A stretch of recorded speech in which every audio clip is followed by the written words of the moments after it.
السلام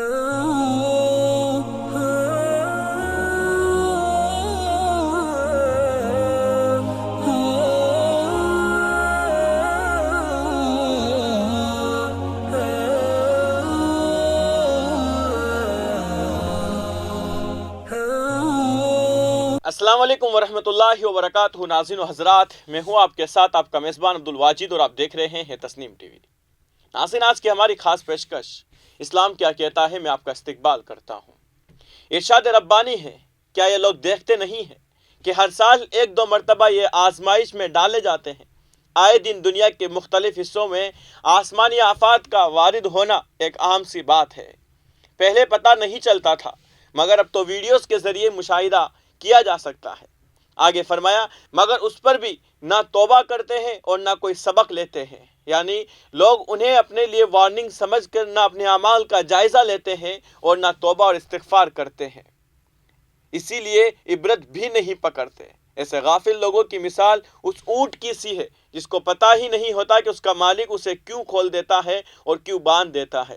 عذاب الہی کی دو قسموں میں سے پہلا اتمام حجت کے بعد ایسی قوم پر آتا ہے جس کی اصلاح احوال کی امید معدوم ہو چکی ہو، اور اس قوم کو نیست و نابود کر کے صفحہ ہستی سے مٹا دیا جاتا ہے.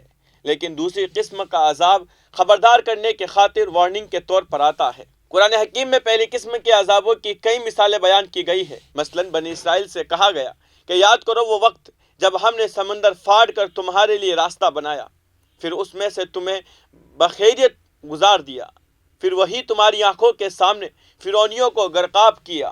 یعنی پانی کے درمیان کا جو راستہ فریق اول کے لیے رحمت بنا، وہی فریق ثانی کی خاطر زحمت بن گیا. اسی طرح ہوا جیسی نعمت کو رب کائنات نے قوم عاد کے لیے عذاب بنا دیا. ارشاد قرآنی ہے، قوم عاد نے جب حضرت ہود علیہ السلام کی بات ماننے سے انکار کر دیا تو اللہ تعالیٰ نے ان پر ایک تیز و تند ہوا بھیجی جو مسلسل 7 رات اور 8 دن ان پر چلتی رہی. یہاں تک کہ قوم عاد باوجود اپنے لہیم و شہیم طاقتور جسموں اور مضبوط اور بلند بالا ستونوں والے گھروں کے ہلاک ہو گئے، اور ان کی لاشیں ایسی بے حس و حرکت پڑی تھی جیسے کھجور کے کھوکھلے اور بوسیدہ تنے. یعنی مضبوط اور محفوظ مکانات بھی ایک طاقتور قوم کے کسی کام نہیں آئے. نبی کریم صلی اللہ علیہ وسلم نے فرمایا، ہوا اللہ تعالیٰ کی رحمت کا مظہر ہے، رحمت اور عذاب لے کر آتی ہے، لہذا تم اسے برا بھلا نہ کہو بلکہ اللہ سے اس کی بھلائی طلب کرو اور اس کے شر سے پناہ چاہو. قرآن حکیم میں قارون کے خزانے سمیت زمین میں دسنے کا ذکر اس طرح ملتا ہے کہ آخرکار ہم نے اسے اور اس کے گھر کو زمین میں دسا دیا. پھر کوئی اس کے حامیوں کا گروہ نہ تھا جو اللہ کے مقابلے میں اس کی مدد کو آتا، اور نہ وہ خود اپنی مدد آپ کر سکے.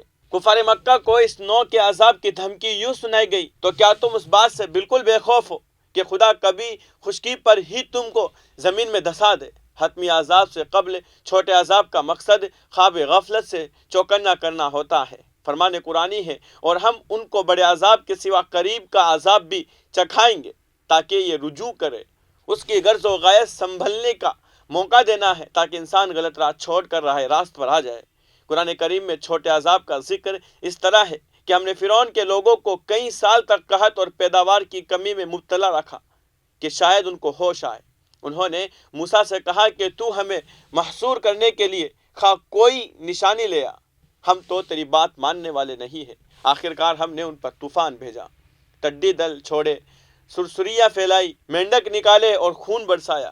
یہ سب نشانیاں الگ الگ کر کے دکھائی، مگر وہ سرکشی کیے چلے گئے اور وہ بڑے ہی مجرم لوگ تھے. وطن عزیز میں جوشی مٹ کے لوگ ایک آزمائش میں مبتلا ہے. ان کے راستوں، دکانوں اور مکانوں میں بڑے بڑے شگاف پڑ گئے ہیں. انہیں وہاں سے نکال کر محفوظ مکانات پر پہنچایا جا رہا ہے اور عمارتوں کو ڈھایا جا رہا ہے. کل تک کی نعمت آج نقمت بن گئی ہے. بدری ناتھ مندر تک تعمیر کی جانے والی سڑک کا کام روک دیا گیا ہے. این ٹی پی سی کا الکنندا ندی پر تعمیر کیا جانے والا بند اور بجلی کے ہائیڈل پروجیکٹ پر تلوار لٹک رہی ہے. کل تک جسے ترقی کی علامت سمجھا جاتا تھا، آج اسے تباہی کا سبب بتایا جا رہا ہے. اس ثانیہ میں یہ درس عبرت ہے کہ اللہ کی ہدایت سے بے نیاز ہو کر دنیاوی ترقی کے پیچھے بھاگ دوڑنے کا نتیجہ اس دنیا میں تباہی بھی ہو سکتا ہے اور آخرت میں خسارہ تو لازمی ہے. آغا حشر کشمیری نے کیا خوب فرمایا ہے، جوانی میں عدم کے واسطے سامان کر غافل، مسافر شب سے اڑتے ہیں جو جانا دور ہوتا ہے. ہماری زندگانی حشر مٹی کا کھلونا ہے، اجل کی ایک ٹھوکر سے جو چکنا چور ہوتا ہے۔ اللہ تعالیٰ ہمارا حامی و ناصر ہو۔ تو فی الحال کے اس رپورٹ میں بس اتنا ہی، مجھے دیجیے اجازت اور آپ دیکھتے رہیے تسنیم ٹی وی، آپ کے میزبان عبدالواجد کے ساتھ۔ اللہ حافظ۔